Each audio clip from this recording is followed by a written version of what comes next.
Hello, everybody. This lecture is going to be on inductive logic and the need for probability theory when determining whether or not an inductive argument is good or bad. Looking at these two arguments, we see that on the left we have a deductive argument, while on the right we have an inductive argument. Now, the difference between these two arguments is that a deductive argument argues for the certainty of the conclusion, while an inductive argument argues for the probability of the conclusion. Looking at the left argument, we see that if Socrates is a man, and if all men are mortal, then Socrates has to be mortal. This, of course, is a valid and sound argument where the premises guarantee that the conclusion is true. So when the premises are true, our conclusion has to be true. The argument on the right, however, is not gauged based on validity or soundness like with deductive arguments that we've been working with previously in the class. Instead, inductive arguments are valued based on their strength of probability. Here we see that Socrates is a Greek and most Greeks have dark hair. We therefore conclude that Socrates has dark hair, but this is just a probability. Socrates probably has dark hair because most Greeks have dark hair and Socrates is a Greek. So here our premises don't guarantee our conclusion, they just suggest that the conclusion is probably correct based on statistics. Another inductive argument can be something like this. Last time John missed work, he had been drinking. John is not at work today, therefore John has been out drinking. Now, it's not guaranteed that John has been out drinking. It could be the case that John is sick or has had an emergency. But based on previous behavior and based on the fact that John's not at work today, we might conclude that John had been out drinking, which is why he's not at work. Now, whether or not this is a good argument rests on how strong this argument is. A higher probability makes the argument stronger, while a smaller probability makes the argument weaker. Now, there are a couple things to note with inductive arguments. First is that they're a bit riskier. Because we're basing our argument on probability, there is a chance that we can be wrong in our conclusion. Another key aspect of inductive arguments is that it's amplitude, meaning that when we deal with inductive arguments, we're often taking something we know for certain and generalizing outward to find some sort of conclusion that's based on that general claim. Deductive arguments work in that opposite way, taking premises that are more broad and from that deducing down some finite certainty.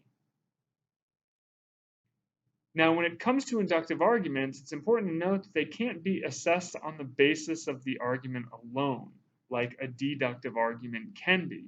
Deductive arguments, we can look at Venn diagrams or truth tables and see whether or not an argument is structured properly.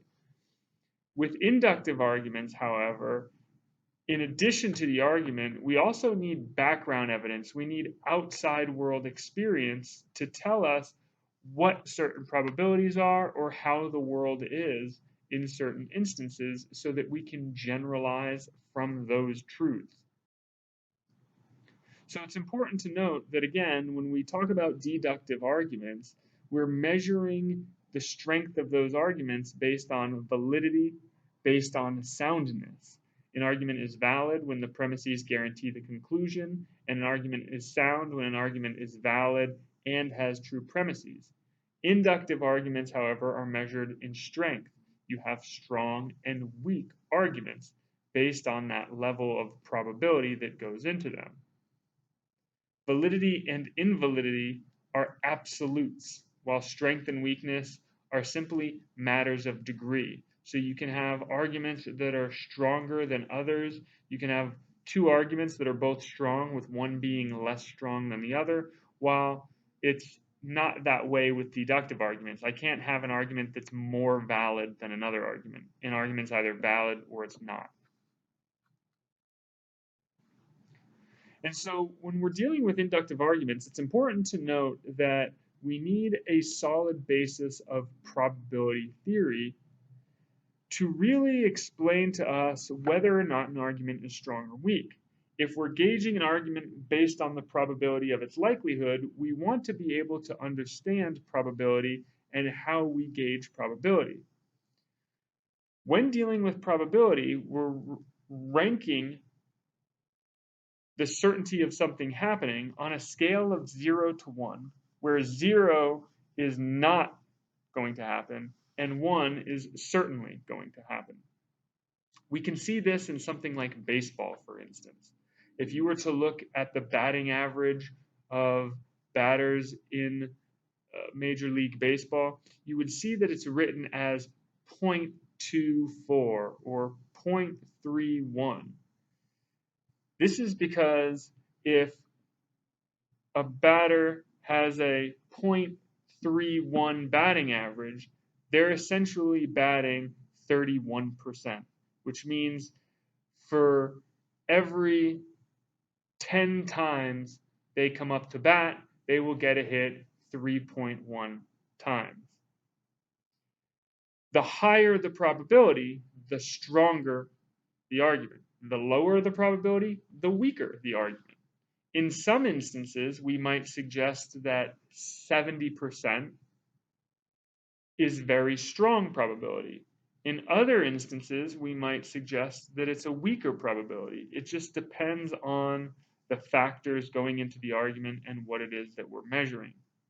For instance, if I were to tell you that you would win the lottery 70% of the time, then you would want to play the lottery a lot because you are going to win.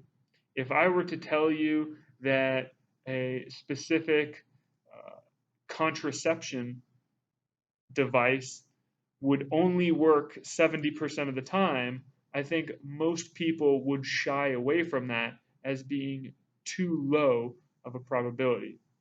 So it's based off of the factors of what it is that we're talking about to determine whether or not something is strong or weak based on that probability. So for the purposes of this class, it's important to understand the probability of A or B, the probability of A and B, and the probability of A given B, as these are going to be the three factors that really play into our ability to gauge probabilities and thus determine whether or not inductive arguments are strong or weak. When we look at the probability of A or B, we see that just like with disjunctive claims that we talked about earlier in the class, or claims, that a premise suggesting that A or B is true will have a higher likelihood than either A or B together. For instance, if I were to ask you, what is the probability of throwing a 2 or a 6 on a 6-sided dice? The answer is going to be 1/3. Now, 1/3 is better than the probability of both the 2 by itself, which is 1/6, and the 6 by itself, which is 1/6. Because when we're using a disjunctive or claim, we're saying it could be one or the other. So no matter what your probabilities are, when using an or claim, you are always increasing the probability of something happening.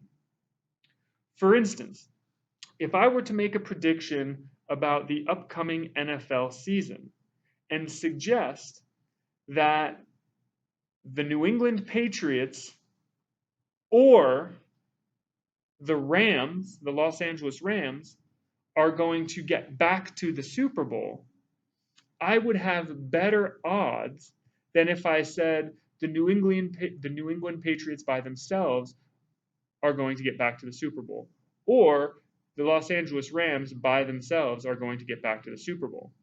Because when I say the New England Patriots or the Los Angeles Rams, I'm saying either one could go, which means now I have two possible avenues of it being certain what I said. If I say the New England Patriots are going to go, then that's just one possibility. If I said the Los Angeles Rams are going to go, that's one possibility. But if I say one or the other, now that's two possibilities, giving me better odds. Now that plays into inductive arguments in that when we use or statements, when we use disjunctive claims, it's important to note we are always increasing the odds of something being the case. Now, this is important when using exclusivity. And using exclusivity means that A and B are exclusive of one another, meaning that they don't rely on one another. For instance, if I were to say, what are the chances of landing with an even or a prime number up on a six-sided dice? Here, I'm not doing the basic math that I did prior by simply adding the fractions. Instead, I would need to know how many chances there are for me to roll an even number and how many chances there are for me to roll a prime number. Now, because this doesn't work out to be the same probability, we end up getting a percentage that's 5/6, meaning that if I roll a six-sided dice and ask what's the chance of landing with an even or prime number facing up, I could roll a 2, 3, 4, 5, or 6. The only number that I wouldn't be able to roll is a 1. Now, this is different from what we had said earlier, in that if I asked what are the chances of landing with, let's say, a 2 or a 6, where I would simply multiply, or I'd simply add the fractions, here I can't add the fractions necessarily to get the correct answer. So for instance, if I were to ask the chance of Tim being Asian and the chance of Tim driving an F-150 and use a disjunctive claim by suggesting that Tim is either Asian or drives an F-150, I would simply add the fractions to get 1 and 7.5. This is the probability of Tim being an Asian or driving an F-150. If I were to provide an example where there is not exclusivity, it would change the factors, and we'll see that in a little bit. First, however, we need to change from using the disjunctive or to the conjunctive and see how that relates to probability. If I were to ask you, based on the top statement, to rank the following statements in order of probability, it would be important that the things that get ranked higher in probability are less things than the things that get ranked lower. For instance, Pia works in a small bookstore. Pia eats all natural cereal. Pia works in a bookstore and does yoga. Pia eats all natural cereal, works in a small bookstore and does yoga. In this instance, we would place number 2 first as being the most probable, because more people in the world eat natural cereal than, let's say, work in a small bookstore. Working in a small bookstore would then be the second highest probability, and then 3 and 4 would follow, because both 3 and 4 incorporate an and claim. And when you're incorporating an and claim, you're lessening the probability of something happening, which is the opposite of when you use the disjunctive or claim. So to recap, when we use an or claim, we are increasing the probability of something happening.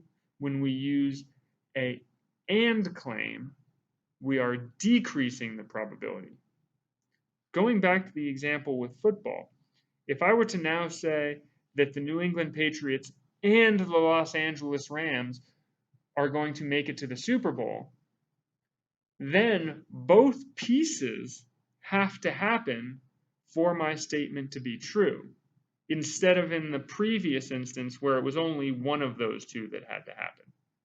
We'll see that when two things have to be true, we are lessening the odds of that thing happening.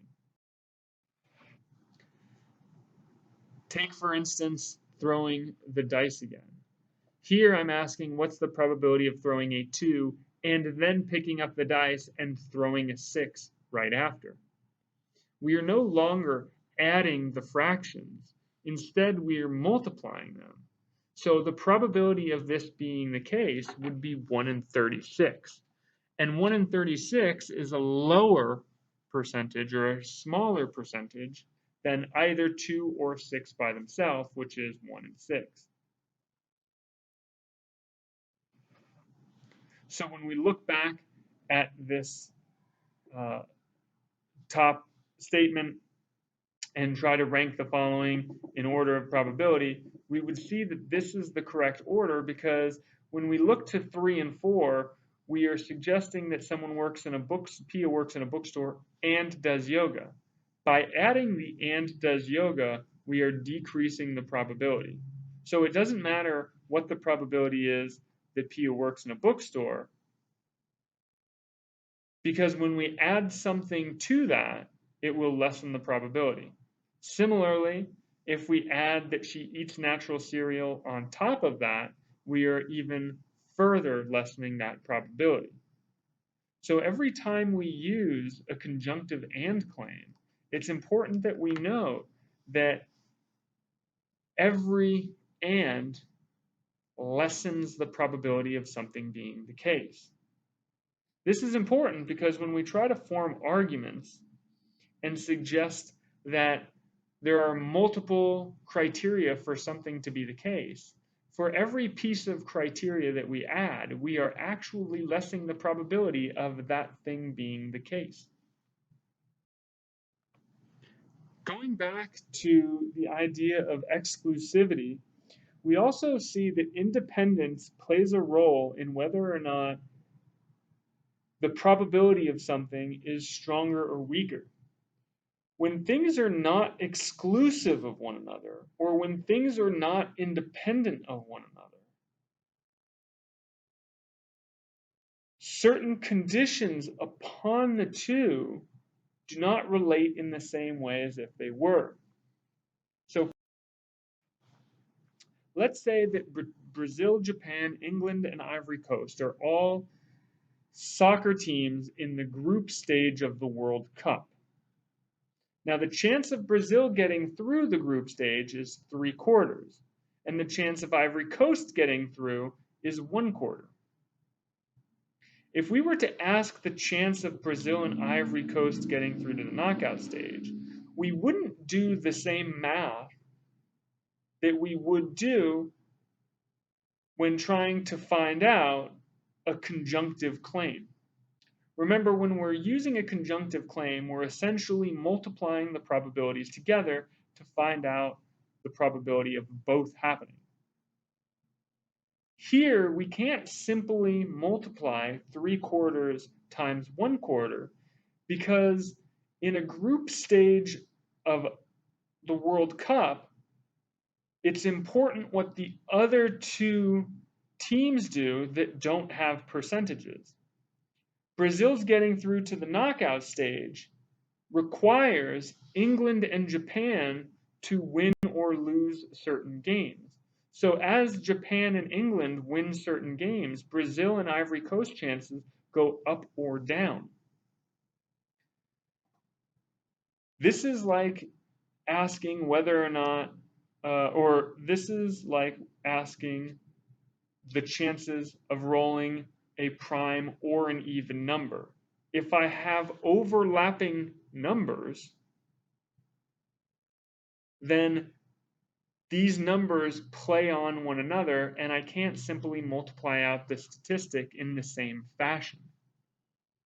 What's most important when doing inductive logic is that we're simply noting and claims decrease the probability of something happening, and disjunctive or claims increase the probability of something happening. You shouldn't feel like you have to do math in this class, and a general rule of thumb is if you are trying to do math, you are on the wrong track already. So make sure you are just understanding these for the strength and weaknesses of probability. And claims make the argument weaker, or claims make the argument stronger. Now, when we talk about the probability of A given B, it's important to note that A given B is different than the probability of B given A. So here, if I were to try to find out the probability of A given B, or A on condition that B, I would simply divide B into A. So the probability of A given B is the probability of A and B together, so A and B multiplied together, divided by the probability of B. Again, the math aspect of this is not important. What is important is that we note that A given B is going to create a different probability than B given A. These are not interchangeable. Just like in deductive logic, we see that if A then B is not the same as if B then A.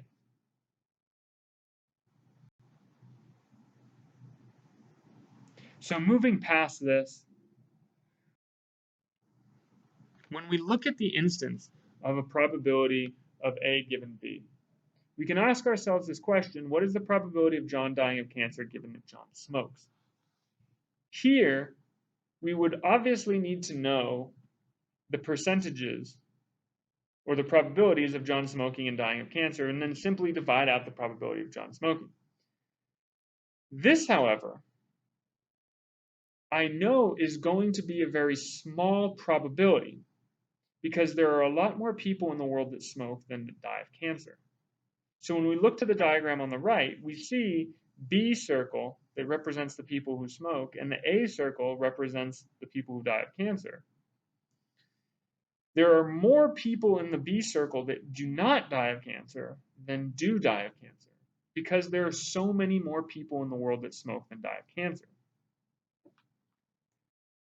To reverse this and ask you, what is the probability that John smoked given that he died of cancer? Now we see that the probability is much higher because now we're focusing our attention on the A circle and suggesting that he's dying of cancer. And what is the probability that he smoked? Well, we see that more than half of the A circle is shaded out, meaning that he is likely to have smoked, given that he's dying of cancer.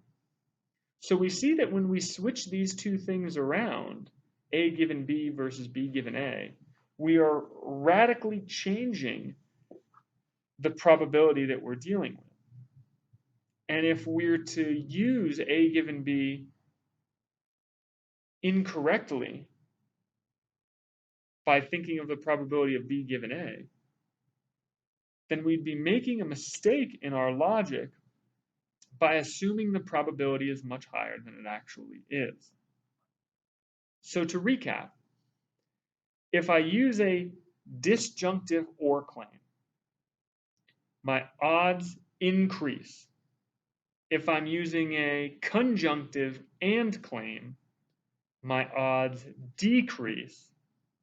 And when I'm suggesting that we look at the probability of one thing given another, we cannot flip those conditions just like we can't flip the conditions in a conditional statement. So it's important that we're not confusing the probability of A given B with the probability of B given A. Again, looking back at those diagrams, we see that there's a high chance that a lung cancer victim smoked, but there's not a high chance that a smoker will develop lung cancer. Although, obviously, the chances of a smoker developing lung cancer are higher than if that person didn't smoke. We still need to be able to work out the math, and the probabilities will be radically different if we flip the conditions.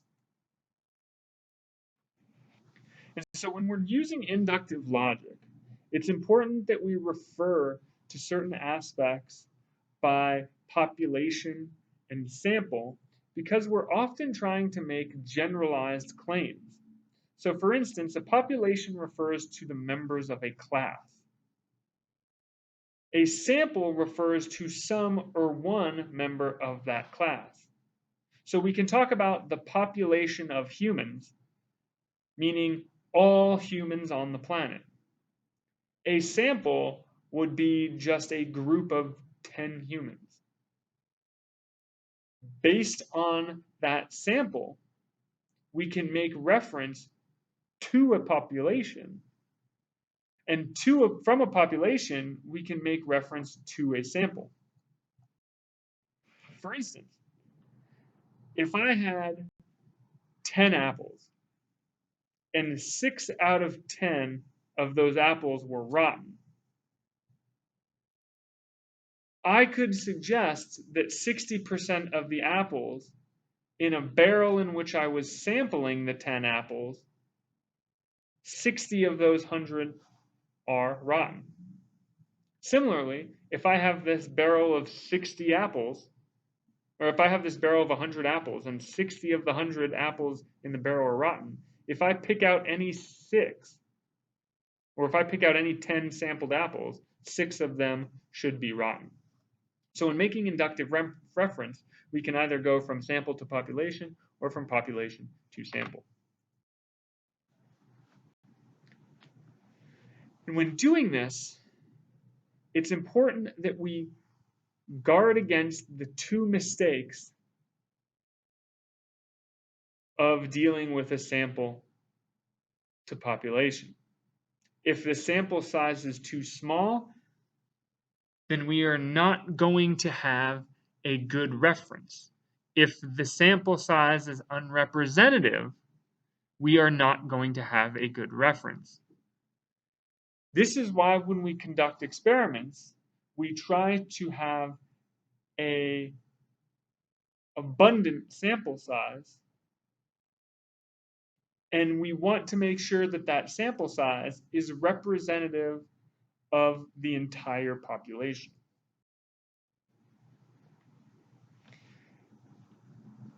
Now, this is important, especially when we're talking about a sample size, because the larger the sample size, the more accurate the probability will be based on that population. And this is based on the law of large numbers. Essentially, as the sample grows, the mean value converges on the expected value. If I were to conduct an experiment, and this experiment has been conducted, where 100 students participate, and 10 students toss a coin 10 times, 10 students toss a coin 20 times, 10 students 30, 40, 50, 60, 70, 80, 90, 100. If I were to conduct this experiment, I would see, or I would expect to see, that the more times a coin is being flipped, the more that the probability of landing on heads and tails will converge on 50% because the odds of landing on heads or tails is 50-50. If I were to only toss a coin 10 times, I might not get the same results. I might, for instance, have an scenario where 8 of the 10 are heads. This does not mean that the coin is going to land on heads 80% of the time. Instead, this is too small of a sample. We want to make sure we're sampling more. The more you sample, the more on the mean. So when this was graphed out, we would see that as the number of throws increases, we see the cluster converging at the 50% mark.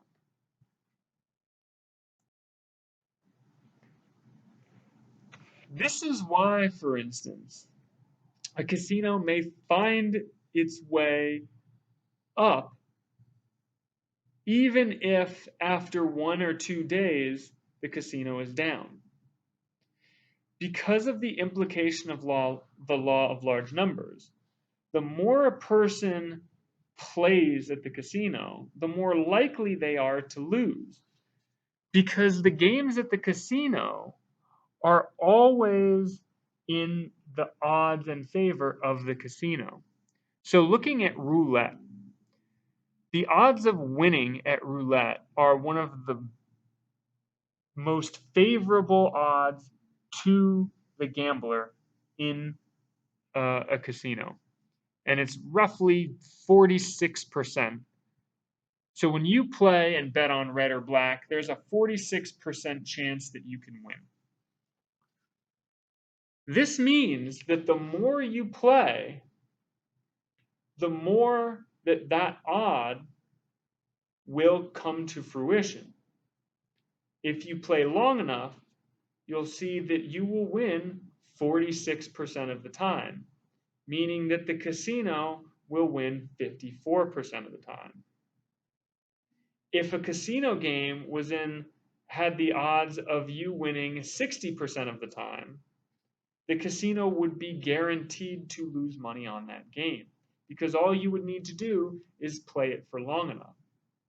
So while I can play roulette and win copious amounts of money in short periods of time, statistically, the longer I play, the less odds I have of winning, or at least leaving with money earned. We can see this, for instance, in a simple guessing of an ox's weight. So Galton's ox is essentially this scenario where at a fair, Francis Galton decided that he would be able to guess the weight of an ox. So imagine you go to a fair. I'm sure we've all been to a fair at some point where there is a person there who guesses your weight, and then if you step on the scale and they're close enough, then that person wins. If they're not, then you win. So let's say you go to this fair and there's an ox there. And the object of the game is to guess the weight of the ox. The person closest to the weight wins the prize.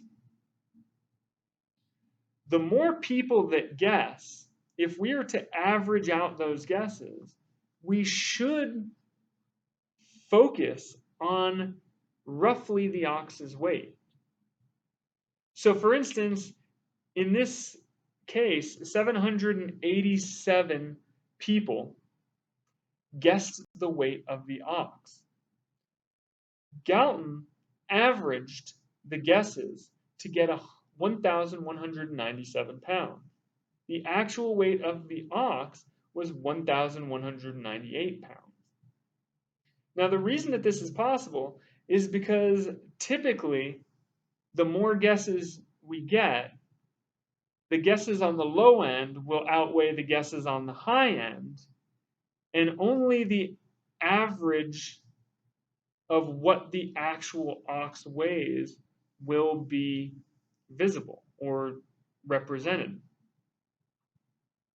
If only 13 people were to guess the weight of the ox and we were to try and average those 13, chances are we wouldn't get that close because the sample is too small.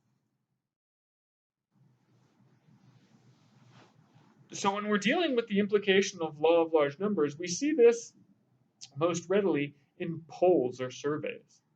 When it becomes election time and we see, oh, 400 people were polled and Hillary Clinton is up 10 points. Well, this is suggesting that those 400 people is a large enough sample size to average from to represent the 350 million people in the United States. Now, with 350 million, 400 as a sample size is not large enough. So when we're looking at polls or surveys, it's important that the number of sample size, or the number of people sampled, needs to be very high. That way, we can represent the population as a whole. Now, even if we are to take a big sample, that still doesn't mean that our poll or survey will be accurate, because we also need to guard against unrepresentative samples. If I'm only sampling people of a certain ethnic type, then this might not be a good representation for the diversity of America as a whole. So to ensure that a sample is representative, it should usually be random. This is another problem that we get with polls.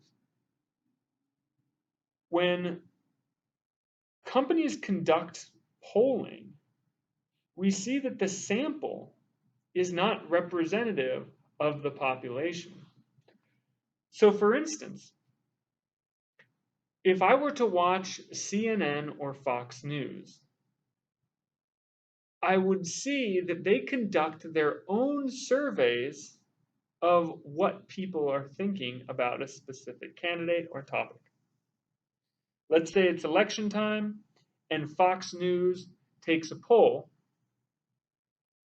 Chances are that poll is not going to be representative because it's only going to appeal to the people who watch Fox News. Most of these polls are done on websites. And if I'm a liberal Democrat, I'm not going to be browsing websites like Fox News. And if I'm a conservative, I'm not going to be viewing websites like CNN or MSNBC. Of course, a Fox News poll is going to lean favorably conservative, and of course, the CNN poll is going to lean favorably liberal. A good representation is a random representation.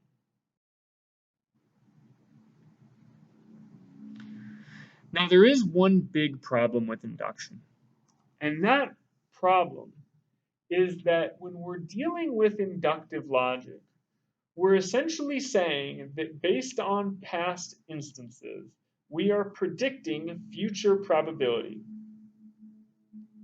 This means that we expect the future to behave like the past. The problem with induction is that this isn't always the case. This is why inductive logic and inductive arguments are more risky than deductive arguments. I might think that every swan is white because every swan I've ever seen is white. So if every swan I've ever seen is white, I might inductively suggest, well, probability, based on the past, future would dictate that every swan is white because I've only ever seen white swans. Well, this is problematic because if I've never lived in a country or area where swans are black, I might think that my observation is representative enough to make the claim that every swan is white. If I were to go to New Zealand or Australia, I might see black swans. So when we're dealing with induction, remember we're dealing with probability, and probability always has a way of being wrong. Even if something is 99.9% accurate, there is still a 0.01% chance that it's not. Which means if that 0.01% chance comes up, then my argument based on probability was not a good one. And so we see that induction is heavily reliant on that probability. And our ability to gauge probability will determine whether or not arguments that we use inductively are strong or weak. All of which, however, have a potential of being incorrect.